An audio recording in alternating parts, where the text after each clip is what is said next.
Assalamualaikum warahmatullahi wabarakatuh. Jumpa lagi dengan saya Lutfi Adila, guru SD Negeri 10 Palece, Kecamatan Limboro, Kabupaten Polewali Mandar.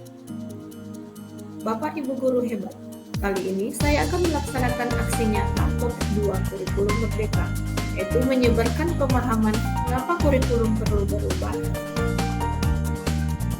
Pada topik 2 ini, ada 2 modul yang harus kita pelajari. Modul 1 tentang kurikulum dan modul 2 tentang kurikulum merdeka. Pertanyaannya, apa itu kurikulum? Kurikulum merupakan panduan pembelajaran pada satuan pendidikan, di mana dapat dimaknai sebagai titik awal sampai titik akhir pengalaman belajar peserta didik. Kurikulum itu kompleks dan multidimensi, oleh karena itu, kurikulum diibaratkan sebagai jantung pendidikan. Ralph Taylor dalam bukunya mengungkapkan ada 4 komponen kurikulum. Pertama tujuan, kedua konten, 3 metode atau cara, keempat tujuan.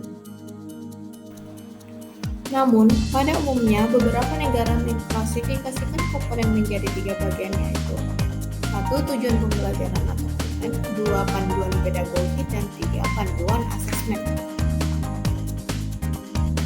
Bapak dan Ibu guru hebat, peran dan fungsi kurikulum bagi seorang guru yaitu memandu dalam proses belajar murid yang dapat kita optimalisasikan dalam kerangka 1. Mewariskan nilai budaya dan masyarakat yang relevan dengan masa kini. Kedua, mengembangkan sesuatu yang dibutuhkan saat ini dan masa depan. 3. Menilai dan memilih sesuatu yang relevan atau kontekstual sebagai kontrol sosial. Lantas, mengapa kurikulum perlu diubah?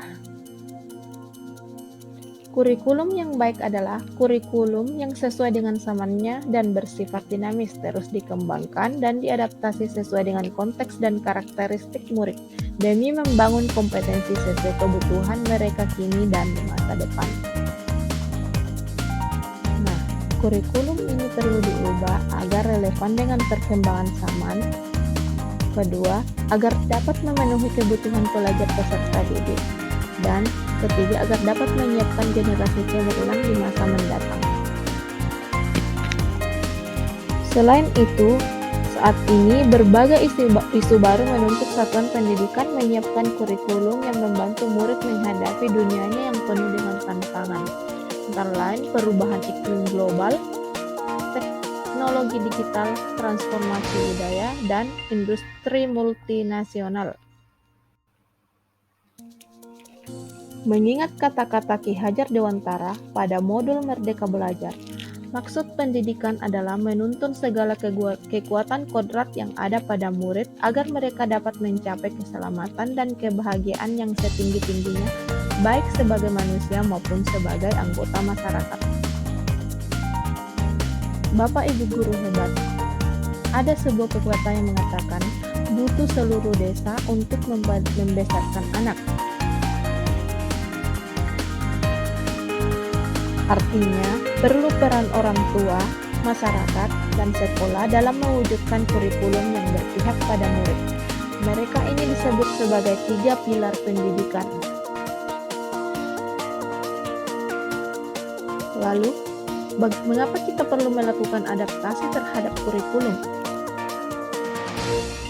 Konteks satuan pendidikan yang beragam membuat banyak hal yang tidak mudah diimplementasikan di kelas. Itulah sebabnya kurikulum yang ditetapkan secara nasional perlu diadaptasi di tingkat satuan pendidikan dengan cara merancang kurikulum operasional satuan pendidikan atau KOSP, karena bisa jadi penerjemahan kurikulum tidak hanya dipengaruhi oleh faktor geografis, tetapi juga faktor budaya dan faktor sosiologis, sehingga KOSP dapat disesuaikan dengan kebutuhan murid. Bapak, Ibu guru hebat, kurikulum itu sifatnya dinamis, yang artinya kurikulum dapat mengikuti perubahan zaman dan kebutuhan sekolah. Maka, seharusnya kita evaluasi secara berkala. Ada 5 prinsip pengembangan KOSP. 1. Berpusat pada murid. 2. Kontekstual, 3. Esensial, 4. Akuntabel, dan kelima melibatkan berbagai pemangku kepentingan. Dalam rangka membentuk SDM unggul yang memiliki kompetensi global dan berperilaku sesuai nilai-nilai Pancasila, Kemendikbud berupaya membentuk profil pelajar Pancasila. Ada 6 karakter yang harus kita aplikasikan dalam kehidupan sehari-hari sebagai pelajar sepanjang hayat. Yang pertama, beriman, bertakwa kepada Tuhan Yang Maha Esa dan berakhlak mulia. Kedua, mandiri. Ketiga, bernalar kritis. Keempat, kreatif. Kelima, bergotong royong. Dan keenam, berkebinekaan global. Keenam dimensi ini harus dibangun terus-menerus secara konsisten, sejak fase fondasi di PAUD sampai dengan fase F atau setelah lulus SMA atau SMK. Keenam dimensi ini harus diaplikasikan dalam hidup agar menjadi satu kesatuan yang saling mendukung dan berkesinambungan satu sama lain.